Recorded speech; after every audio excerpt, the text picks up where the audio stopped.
Welcome back to study with Gyan Prakash. तो दोस्तों, आज के इस सेशन में हम लोग करेंगे डिस्कस 22 जून के सभी इंपॉर्टेंट करंट अफेयर। तो पहला क्वेश्चन देखिए, हाल ही में किस संस्थान ने भारत में प्रवासन 2020-21 यानी कि माइग्रेशन इन इंडिया 2020-21 नामक रिपोर्ट को जारी किया है? तो ये हैं आपके ऑप्शन: स्वास्थ्य और परिवार कल्याण मंत्रालय, नीति आयोग, भारतीय रिजर्व बैंक और राष्ट्रीय सांख्यिकी और कार्यक्रम कार्यान्वयन मंत्रालय। तो इसका सही जवाब ऑप्शन डी होगा, यानी कि राष्ट्रीय सांख्यिकी और कार्यक्रम कार्यान्वयन मंत्रालय के द्वारा हाल ही में माइग्रेशन इन इंडिया 2020-21 नामक रिपोर्ट को जारी किया गया है।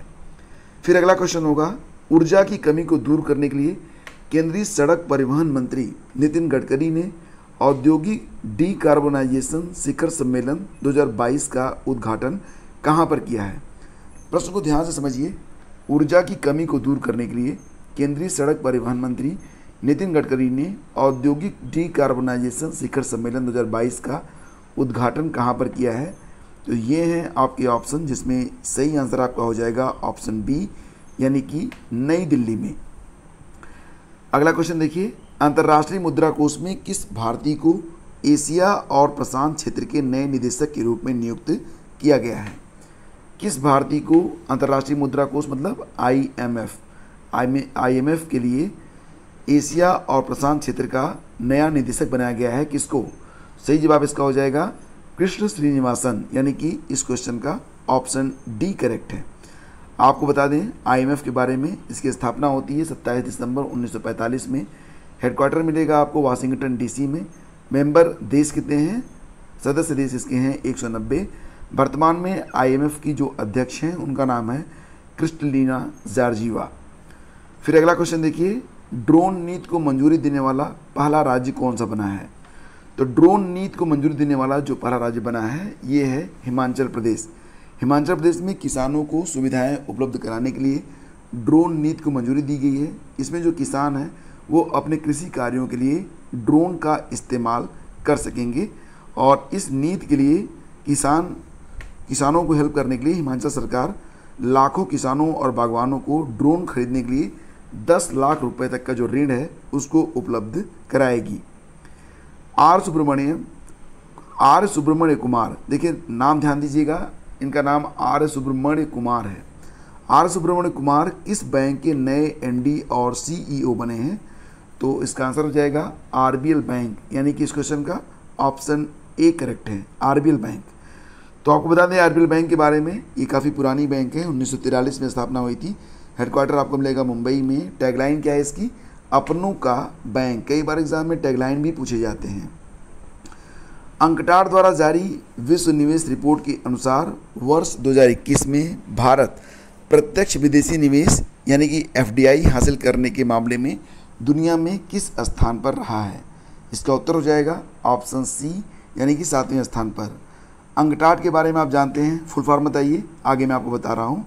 फिलहाल आपको ये बता दें कि रिपोर्ट के अनुसार भारत का जो प्रत्यक्ष विदेशी निवेश है वो वर्ष 2021 में 19 अरब डॉलर घट गया, 19 अरब डॉलर, और ये लगभग कितना रहा? 45 अरब डॉलर रहा। जबकि इसके पहले 2020 में जो एफडीआई था भारत के पास वो 64 अरब डॉलर का था। शीर्ष 3 देश कौन से रहे? अमेरिका 367 अरब डॉलर के साथ, चीन 81 अरब डॉलर के साथ, और हांगकांग 181 अरब डॉलर के साथ। ये दुनिया के 3 शीर्ष देश हैं जिन्होंने सबसे अधिक एफडीआई को हासिल किया है। अब बात करते हैं अंकटाड के बारे में। तो अंकटाड यानी कि United Nations conference on trade and developments, इसका मुख्यालय मिलेगा आपको जिनेवा, स्विट्जरलैंड में। फिर देखिए अगला क्वेश्चन क्या है, सूफी महोत्सव कहाँ पर स्टार्ट किया गया है? तो सूफी महोत्सव के लिए बताइए, ये क्वेश्चन कई बार पूछा भी जाता है। सही जवाब इसका हो जाएगा ऑप्शन डी, यानी कि जम्मू कश्मीर में स्टार्ट किया गया है सूफी महोत्सव।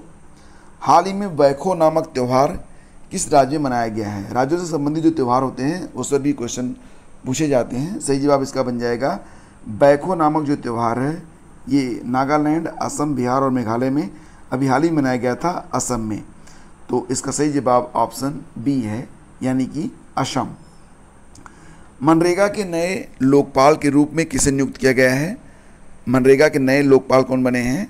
तो सही जवाब इसका हो जाएगा एन जे ओझा, यानी कि इस क्वेश्चन का ऑप्शन बी करेक्ट है। सोमालिया के नए प्रधानमंत्री कौन बने हैं? सोमालिया के नए प्रधानमंत्री बन गए हैं हमजा अब्दी बर्रे, यानी कि इस क्वेश्चन का ऑप्शन बी करेक्ट है। सोमालिया के बारे में बात करें तो सोमालिया जो है ये दक्षिण महाद्वीप में यानी कि दक्षिणी अफ्रीकी महाद्वीप में है। सोमालिया की राजधानी मोगादिशु है। राष्ट्रपति हैं हसन शेख महमूद।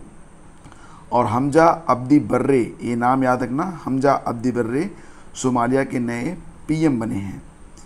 आईईपी द्वारा जारी वैश्विक शांति सूचकांक 2022 ग्लोबल पीस इंडेक्स 2022 में भारत किस स्थान पर है? तो भारत पहुंच गया है किस स्थान पर बताइए? 135वें स्थान पर, यानी कि इस क्वेश्चन का ऑप्शन बी करेक्ट है। कुल देश कितने रहे? 163 देश, और 163वें स्थान पर कौन सा देश है ये आप जानते ही होंगे, अफगानिस्तान है। तो फ्रेंड्स सूचकांक में भारत को शांति के मामले में निम्न वर्ग में रखा गया है, और इस सूचकांक में घरेलू और अंतर्राष्ट्रीय संघर्ष, समाज में सुरक्षा और सैन्यीकरण की डिग्री सहित 23 मापदंडों के आधार पर सभी देशों का मूल्यांकन किया गया है। सूचकांक में टॉप पर जो कंट्रीज हैं उनमें पहले स्थान पर आइसलैंड है, दूसरे स्थान पर न्यूजीलैंड है, तीसरे स्थान पर आयरलैंड है। इसे जारी करता है आईईपी यानी कि institute for economic and peace, जिसका मुख्यालय न्यूयॉर्क में है, अमेरिका में। बालिकाओं के सामाजिक और राजनीतिक विकास को बढ़ावा देने के लिए बालिका पंचायत शुरू करने वाला भारत का पहला राज्य कौन सा बना है? तो बालिका पंचायत को स्टार्ट करने वाला जो राज्य बना है वो है गुजरात। ऑप्शन सी यहाँ पर करेक्ट है, इसको याद रखना, ये काफ़ी इंपॉर्टेंट क्वेश्चन है। तो कच्छ जिला जो है वहाँ पर कई गाँव में ये शुरुआत की गई है बालिका पंचायत की। आपको याद होगा कि भारत के पहले सामुदायिक रेडियो स्टेशन दूधवाणी को भी गुजरात में ही स्टार्ट किया गया था। भारत की जो पहली स्टील सड़क बनी थी वो सूरत में बनी थी, गुजरात में। विश्व स्वास्थ्य संगठन द्वारा दुनिया के सबसे बड़े global centre for traditional medicine की स्थापना कहाँ पर की गई है? जामनगर में, गुजरात में। और ब्रिक्स देशों के बहुपक्षीय न्यू डेवलपमेंट बैंक द्वारा भारत में पहला क्षेत्रीय कार्यालय कहाँ पर खोला गया था? तो ये भी गुजरात में ही खोला गया था। तो फ्रेंड्स ये थे आज के प्रश्न। अब आपके लिए कुछ प्रश्न हैं, इसका उत्तर नीचे आप कमेंट करके दे सकते हैं। तो पहला क्वेश्चन होगा, फसल विविधीकरण सूचकांक शुरू करने वाला भारत का राज्य कौन सा बना है? तो ये बहुत ही अच्छा प्रश्न है, फसल विविधीकरण सूचकांक शुरू करने वाला भारत का पहला राज्य कौन सा बना है?